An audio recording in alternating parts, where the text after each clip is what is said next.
irra qaalii doolaara meeqa ta'e irraa gad aantu doolaara meeqa? Dhugaa dubbachuuf gaaffii keessan osoo hin deebisne duratti ani waan bareedduu uffachuu fi waan qaalii uffachuun ni'imaa rabbii mul'isuu fi gartee mee wanni tunoo kopheen rafishaatii fi taphattoo rafishaa ta'uu dhiiroo mee garaagarummaan isii maalii taqaalii ta'uu akkamii kopheen qaaliin karaa haayiwee bareedaa irratti hin deemtamu akkamis comfortable moo kopheen taanis yoo uffatte akkamii yaada jedhu irratti laaluu fi waan kana bitadhee laaluuf waan ta'e garuu gaaffii irratti yoon deebi'e ani nama gartee qabeenyummaa fayyaa fi as keessatti dhaabachuu taati nama walwantummaa gartee as keessatti barsiisuu fi inni jiru. No. Tungaa fi teenya. Tasanii sin laalchisu. Tasanii tungaa fi teenya nus gaafate nu deebisiidha. Nuti hawaasaa fi namni hundi baruu feeneeti as bikka sanatti ol fuudhuu fi ol feesuu fi wanni jaamu takka illee hin jiru gaafuma teenya si gaafanne just gaafuma teenya san akka nu deebistu feena. Hawaasnis akka ati nama of ol hin fuunee fi ol akka abbanne akka farratti wanni beekuu qabdan anzakii yeroo inni gargaarsa kan isaa post godhu arkeetis hin beeku gaafiin tun silaa gaafii achi gad jirtu ganaan gaafadhu ture. Mucaan kun nama waa post illee godhuu miti akka inni of ol hin fuunee fi of hin dadhaanne namuu hawaasni guutuun si beeka akkasittiin jolaan qabatanii fi just baruma fanumaaf baruu barbaannee fi jalqaba gaafiin jalqabaa qabattuun zakkii irraa gad aanti rasishaan meeqa qaaliin meeqaa jette qabattu irraa eegalla waan ta'eef. Dhugaa dubbachuuf itti qaqqabu feetu miira keessaan galee abdii xiyya ani dhaaduuf illee osoo hin taane qabattuun dhugaa dubbachuuf irraa gadii jee waliin sittiinee 750 irraa qaaliin ila haga kumaa fi 100 kobees yoo as deebinee dubbannee kobeen ani fadhama har'a qaalii waliin jee ta kumaa fi 650 irra rafishaa 500 sana immoo kana hundaa waan maallaqa baasuu fi yakka facaasuu turee fayyii yaadachuu barbaadee osoo hin ta'in ilma namaati umriin ati keessa jirtus si murteessiti waa bareedduu uffattee waan bareedduu boontee oneechuu barbaadda agartee maaliif ani by the way namni maanuu hogguu waa xiqqoo takka harkatee rabbii waa isa biratti beeku wanni ati irraa hin gammadin wanni yoo ati gartee yeroo keessa jirtu kanatti irraa uffattee irraa nyaattee irraa dhuugdee waan bareedaadhaan karaa rabbiitti irratti illee hin baasin wanni ati himattuu jiru tanaawu wanni irraa gammachuu jettee si'aachisuu hin jiru hin jaa kanumaa wal qabatee ani dhugaa dubbachuuf waan kana ittiillee hin gammaduusi immoo laalumaaf wanni honnee waan akkanii akkuma reefu gaafii biyya keessa si deebisee si haasanitti kophee bareedduunii fi kopheen gartee tarafishaatis haruma tokko irra deemtaanii isaanis lafuma irra deejjettaanii garaagarummaan qabdu. Aayaa walirra qabaachuu fi walirra bareedduu taate malee kanumaa fi kanumaan jaa obboleessaani. Thank you. Galatoomii gaafii tana beekaafiin si gaafachuu fedhee gaafiilee nama hedduuti. Namoonni tokko fannii fi qabeenya illee hin qabne as gubbaa akkana waan akkana qabna jaanii fi yeroo hedduu akkana jaanii namoonni immoo akkana qabeenya qaban addii kana agartan ogguun gaafii tana dhiyeessuuf akka inni itti of gorsee lubbuun asii galtee so anis beekaafiin gaafii tana gaafadhe galatoomii jennaanii. Sila namoonni tokko an akkana jeetii dubbataa zakkiin nama akkasillee akkan ta'eenii agarree jirra sanii fi hawaasni illee ammaan tana baranii jiranii. Tole gaafiin itti aantu miidhaan nama qabeenya qaburratti gahu kagaruu nama normaala jiraatuma normaalatti usee jiraatu irratti hin geenye ni jira. Miidhaan garuu nama qabeenya qaburratti miidhaan isarra gahu yoo jiraate ammoo nama qabeenya hin qabne irratti hin geenye miidhaan kophaatti nama qabeenya qabu irratti go'amma ni jira fakkeenyaaf kophaatti miidhaan ati namni qabeenya qabu akka lamatti hiikama gartee miidhamuus ni dandeessa ittiinillee beekuu ni dandeessa yoo karaa rabbii irratti fi waan tolchuudhaan kan daleetii yoo taate.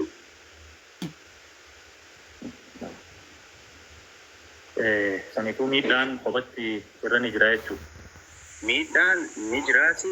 Miidhaan amma fakkeenyaaf yoo ammaati qabeenya qabaattee namni siif hin gammadu hattuun dhuftee raabsi godhu wanna gootii waa hedduu keessa galuu dandeessi. Namaa keessa butaa waan namaa seentaa bakka xalaatni fagoo dhiisii keetii siif hin gammadu jechuu gabaabumatti jirtee akkuma amma fakkeenya reefu maallaqa reefu irraa gaafatte tuqeessaniiti. Mallayni xalaata sitti gale. Garuu yoo karaa tolchuudhaan irratti baastee waan tolchuun daleeydee rabbi illee si eegaa maleekotaan isaati illee si eegaa isaanii gaditti atillee ife ijaa jechuu maallaquma kanaan. Ada cucu di sana akan aja yang di sana. Lihat aja lihat. Thank you. Galatoni.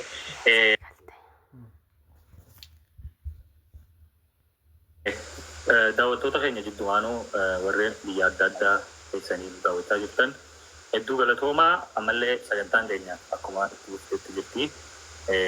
Egaa hanga xumura sagantaa keenyatti akka nu waliin turtanis abdii qabna.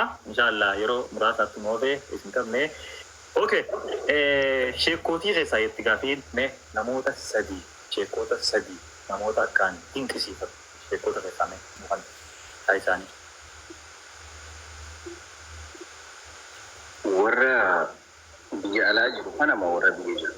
Hunda walumaa okay. Warra biyya alaarraa nama lama, warra biyya keessa jirurraa nama sadii. Okay, shanii si godha. Warra jirurraa jechuudha warra jirurraa. Warra jirurraa jirurraa. Okay, warra biyya jirurraa yoo jenne warra jiranii haduun illee rabbi rahmataa godhuu fi uumamaalee gurguddoo qabna baay'ee ni xiyyattee rabbiin umrii hedduu gartee warra jiraniifis rabbi haa hannuu haduun illee jannatti doosii rabbi isaan haa qananiisu. Akka ammaatti warra jiran keessaa akka hawaasa keessatti beekamuu fi dhimmiidhaan beekamuu fi kanaan yoo wal madaallee jechuudhaallee namni akka malee bakka umrii itti keessa jiru kaniin akkaan jaaladhu kaniin akkaan kabaju guutumaa guutuutti ani sheekotaan kiyya gazawee hunda ni jaaladhaan ilmaanuma sheekotanuma islaamaa hunda wayitti sagalee waan hin jijjiiruun qabu. Keessa immoo kan walitti dhiyaatanii fi kagartee hogguu hadiisa ta'ee yookaan daawaa hogguu godhu gartee haasoon isaatiillee namatti tolu. Kaniin akkaanillee dinqisiifadhu kaniin akkaanillee ulfisuu abbaa keenya baabaa shi'aanii dhihooti. Adura. Bakka. Kan lammaffaadhaa gartee yoo gartee egaa filuu taatee shi'anii jimmaatillee namaan akka malee dinqisiifadhu. Lama. Sheekh Jamaal Aliyyiitillee dargaggeessa tolleedhaa nama gartee hedduu namatti tolu innis isaan wal qabsiisee yoo silaa naa hidhaate Sheekh Musaa Suwaalaa fa'aa waan qabu.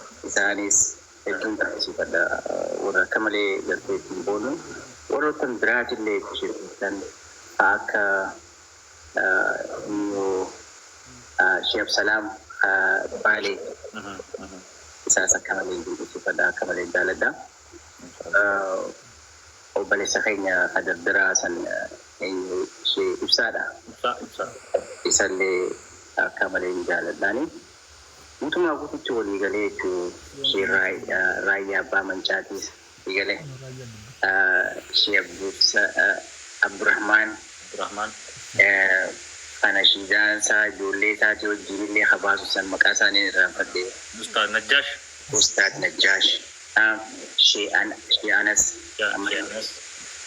Guutumaa guututti warroottan maqaa isaanii asirratti yaamni kaniin maqaa isaanii isaan hin beekne immoo sooshaal miidiyaa irratti isaan argu hundaa'u utaadhaan osoo madaallee sigaltee jaalalaa fi kabajaan qabaa jechuu barbaada warra biyyarraa agarsiin. Hotel as jirurraa jechuun dura dursoo itti namni akkaan jaaladhu akkaan kabajuunis akkaan dinqisiifadhus akka saahibaatti yeroo hunda wajjin yoonanillee kararraa maqee yookaan waan akka gartee abbaa akka obboleessaatti akka saahibaatti akka aalimaatti. By the way, sheekni kun nama akka Noorz Ameerikaatti illee nama ilmii fi waan hundaan walbartee fikii fi waa meeqaan dhugaa dubbanne namni haga ilmii akka isaa qabu jiru sheeka keenya qaalii akkaan kabaju shee Asad Sharifaa umriin haa dheeressu isaan sin jaahadua ani akkaan jaaladhu jale. Allamada shee Ali Sufyaan shabaaba digalte umrii rabbi haa dheeressuuni namaan akkaan jaaladhu jechuudha jale. Mashallah. Itti aansee obboleessa keenya keessallee ni jira shee Hamzaa shee Jaabir digalee namaan akkaan dhugaa dubbachuudhaaf dinqisiifadhu nama hayyuu coollee nama gartee waa'ee teknooloojii wajjiinis wal qabatee yeroo hunda jechuu gartee saba keenya bira kan jiru isaan jaa ijoottii naa idaatillee sila ilmaan fadha hedduu qaba. Gaafiileen itti aantu hedduu waan jirtuuf hanga namatti irraa dhaaba. Galatoomii hunda isaanii rabbi umrii isaanii nuuf haa dheeressu. Hunda isaaniitu wanti jalatti sheekha Nawaarfaa jettan akka jirra hunda rabbi umrii haa dheeressu. Galatoomii gaafiin itti aantu mee munshidoota keessaa nama sadii nama akkaan dinqisiifattu moofannee jettee illee munshidoota sadii nama ati dinqisiifattu. Takkaffaan Muwaas Muhammad shabaaba sigalee akkanatti geerarsiisaatii fi gartee sagaleen isaa tana gartee dhalaa tana roraastu sigaltee mucaasan hedduun jaaladhaani isumaan wal qabsiisee saahiba isaa kan inni yeroo hedduu kiriitii wajjin dalagan roobsan sigalee roobsan mucaansan by the way mucaansan warra direedawaatii miti warra biyya keenyaatti warra haramaayaa sanuu ganda ni fudhatanii qaamni keenyatti dhalatte gandamuu deete jechuudha. Direedootti haa guddataa dhalatu malee abbootiin isaanii warra harmaayaa gandamuu deete jechuudha. Ganda abaaboolii fi faamiliin kiyyetti dhalatan jechuudha. Isaan lamaan takkuma jechuudha. Walitti waan hindi isaan waliin jiraniif saniifuu akka nama lamaatti ilaallamanii jechuu barbaadeeti. Nama lamaan na hafe jechuudha moo nama isaan lamaan tokko goone nama lamaan si'ate. Kanada.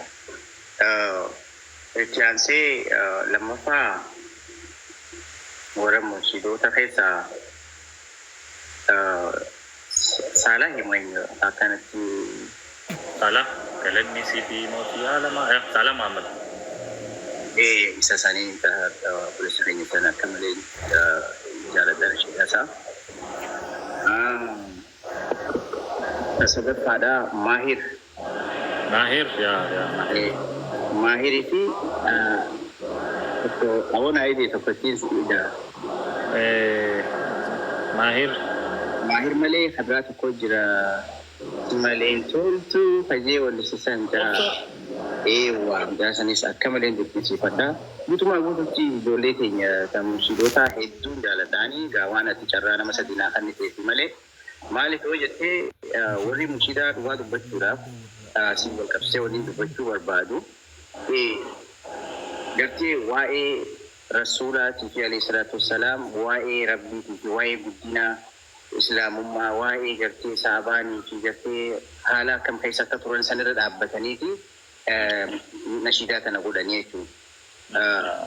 Biitiin isaaniitii fi kana kilaasikaala haa qabaattu waa'ee dubbannee nuti warroota kana warra deeggaruullee qabnu maaliif amma warra muuziqaadhaa dhawanii sigartee dhugaa dubbanne ani hirriiba sii dhabee jee maqaan kana jaalalateetiin booji'amee jedhanii onna jechuun waa'ee gartee harabbii fi guddina rabbiitii fi sa'abaa fi dalaguma islaamaatiin wallisan qalbiin isiseen yoo kilaasikaalallee qabaate idda gartee ati walleedhaan mirqaantee waan hin taaneef hara badiitti deemturra munshidni at least yoo dhageeffachaa deemtellee yeroo mana keessa teessus yookaan guma kina waa'ee guddina rabbii waa'ee ergamaa rabbii alayhi salaatu wassalaam waa'ee islaamaa waa'ee kanarra dhaabbateeti waa'ee gartee amantii islaamaatiin wal qabateeti.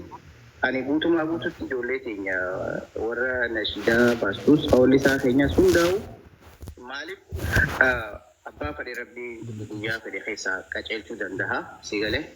An isaan maaliif gartee yeroo amma keessa jiru kana keessatti an daldara iddootan dhaabbatee yoo ni ilaale artistoonni keenya isaa guddatanii mursitoonni keenya isaa guddatanii nama ji'ee ilaalcha akkasiitti ilaalu walitti barbaade. Thank you. Galatoomii, okay. Yuutuubaroota Oromoo keessaa nama sadii nama akkaan dinqisiifatu. Nama sadii qofa nuu kanneen.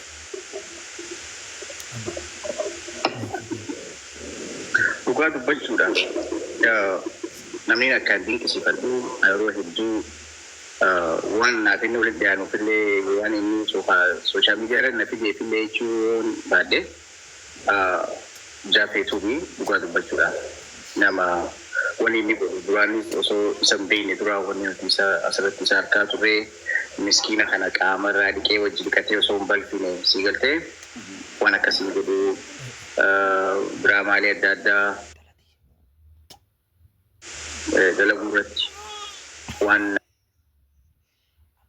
nama kana hunda simatee namni kun qomoon nama hundaa keessa waan jiruuf dura irratti isa alamadaa si duraan jiraate hin jenne dhugaa dubbachuudhaaf namni akkaan nama kana sooshaal miidiyaa irratti ijoollee gadiitillee yaamee gargaaree hara hedduudhaan wanna jedhu dhugaa yoo dubbanne silaa Jaafar durallee jechuu gartee namni nama ibsuu fadhu bita kanatti waa'ee sooshaal miidiyaa irratti jechuu Shee Hamzaa Shee Jaabir dhugaa yoo dubbanne si galee walisa keenya guddaa wal duraa wal hooda haa godhu malee dhugaa dubbachuudhaaf namni tokkoffaa irratti jechuu ta'uu qabu isa waa'ee immoo Jaafarii wajjinis inninis wal laallee waa'ee gartee diraamaa isaatii fi wanni inni dalaguuf kanarratti sugguu laallu isaan lamaan anaaf akkuma tokkotti yoo naa ilaalte lammaffaa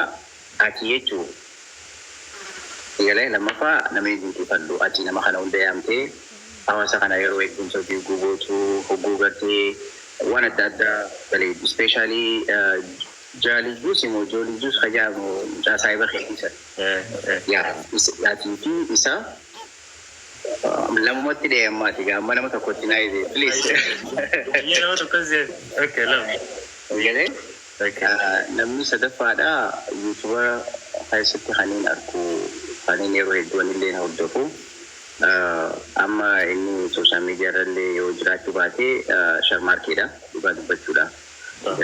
Baay'een gargaaramullee qabaniis warra gartee diraamaa hojjechuudhaa fi guutumaa guutuchuu jechuun Iskandariin hangafii sharmaarkee obboleettii keenya san agartee illee jettee asoo itti san mustarii ammayyi maqaan isiisan ijoolluma dirree huutii ta'anii dalaganii fi jaadii jeedus kanallee jechuu gartee obboleessa keenya kana isaan kana hundaa wajjin wal qabsiisee isaaniin dinqisiifadha jechuudha. Ijoolluma teenya baay'ee warra sooshaal miidiyaa irratti taalentii adda addaatiin asirratti dhufanii hedduu dhugaa dubbachuudhaaf dinqisiifadha. Ittiin boonaa fi akka ammallee irra deemanii jajjabeessaan jechuudha. Thank you. Galatoomii hedduu gaafiileen dinqisiifattoota keessaa okay. Tiktaakeroota keessaa nama sadii yoo nu kan ijaamteen nu kan taa'u nama lama nama dandeesse yoo tiktaak fayyadamuu jiraatte yaa nama lama. Tiktaakera amma anaaf atis barreessuma waluma duraa dhufne malee.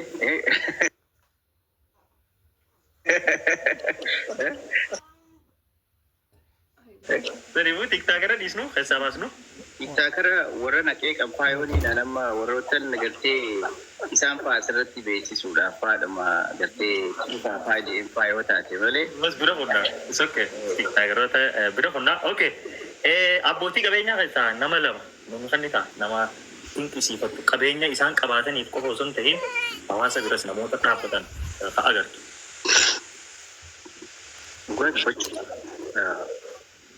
Ilmi namaa tokko beekee hagam fedhe yoo walillee quban qabaanne yoo gartee walillee hin beeknullee hin jedhu si gartee namni akkaan dinqisiifatu jechuudha obboleessa keenya yaadataa diinagdee obboleessa keenya si gartee namni obboleessa irra guddaatiif darajaa fi kabajaa namni keenya beekee wal guddisuu qabna dhugaa yoo dubbanne si gartee namni gartee yeroo duraatiif karar geetti akka oromootti dinqisiifatu jennaan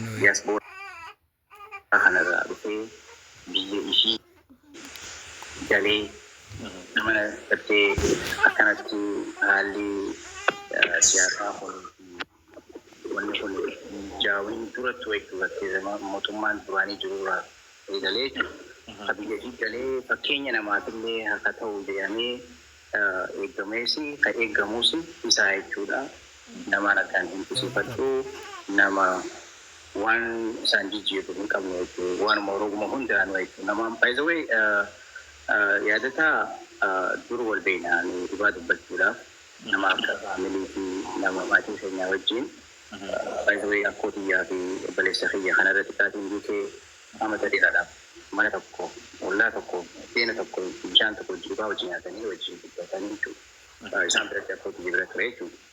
Nama ittiin illee boonnuusi nama eeggannuusis nama ija teenya jennee yaadnu jechuudha.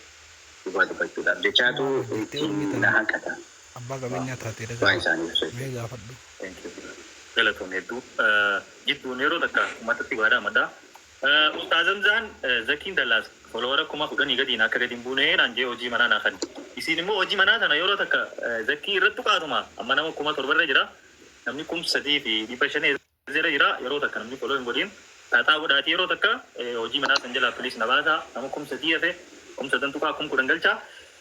Obboleettii teenya yuutuubara Ifraam Amilee by the way as dalallee ni jirti. Daafii fidde daafiin ishii Abdiin qaba bikka kanatti bikka nama lama naan jette yoo asirraan fattallee. Okay. Qabootota keenya biraa akkanarra laalaniif deemtaa deemaa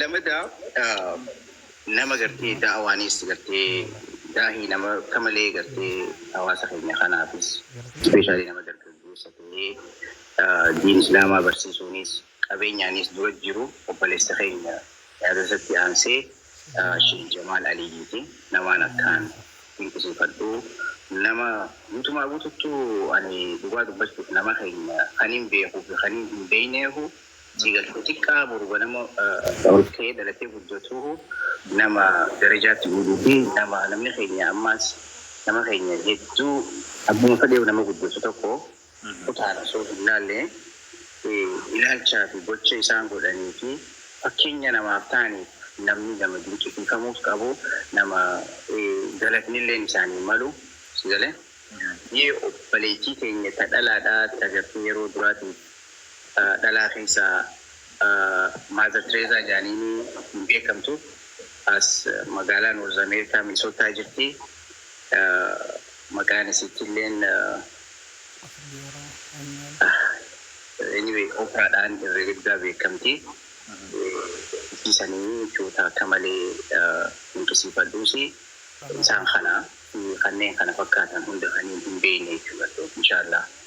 Warri asirratti fakkeenya namaa kan harkurraa hedduu barbaadeetti si galee immoo hedduu jira qabaatota namni keenya hedduu qabnaa kan asirratti hin mul'isin dhugaa dubbanne warra biliyeena 3 fi ummeeqa gartee amatatti taaksii mootummaadhaaf galchuu jira dhugaa dubbanne si galtee warra hedduu qabna. Garuu nama fakkeenya akka isaanii ta'e akka namoota mulleen jajjabeessineen namoota keenyaa fi hawaasa biraatiif illee akka fakkeenya akka ta'anitti nutillee isaan duuba jirraa hin gabaabnu. Maashaallah. Galatoon ulfaadhu. Aragaa fi yaamsitti dabra. Obboleettii teenya yuutuubara Ifraam Amilee jira jirti by the way. Gaafii tana maqallee isin kaasu jennaan naqaasii naa gaafadhu xiqqaa gaafiin tun jettee wanni ishiin jette obboleessa kiyya Zakii aniin tun hedduu lafee waan hedduut akkas godhee naaf milkaa'uu didee so maaliin godhuu qabaa yoo maal godhee akka kan kee kanallee ta'uu baatu tujjaaraa horsii ol tujjaaruu danda'a karaan ati dhaamseetiin haa dhaamtu maalii jetteeti gaafii tanaa kooman yalattis gootee gaafileen ishii wal qabatu gaafileen akka ishii immoo ishii wal qabate hedduutu achi jala jira. So isaaniif amma ijoollee kanaaf warra waa hojjetu godhu warra akkanatti lafee milkaa'uu fi battaa fi kana godhuu jiran isaan kanaaf walumaa galatti maal dhaamtaa obboleettii keenya kanaa wal qabate hundaafuu. Dhugaa dubbachuuf ani abbaa qabeenyaatti miti abbaa qabeenyaallee hin gochuullee hin barbaadu namni akka abbaa qabeenyaallee nan jiru hin barbaadu maaliif nama akkasitti qonna itti barbaadu miti nama rakkataa irratti abbaa miskiinaati yoo nuti yaamame hin barbaada jirte. Polisi keenya ifaa jette. Ifaa yuutuubara. Yuutuubara polisi kiyya dhugaa dubbachuudhaaf hundinuu beeku waa bahii meeqa keessa dabartee namni hundinuu lafaachi kan ammoo rabbiinis ittiin si mokkora guutuu akka laaftumatti rabbisiif laaffisuu danda'a. Oguu fadhees obsaati qabduu fi nama akkam akka taate hagam takkaatis gartee yoo rabbiin si waa'ee qabeenyaa ilaalchisee yookaan bareedduu rabbi si mokkora gartee kanammoo obsaanii du'aayii godhachuudhaan ibaadaadhaan khayrii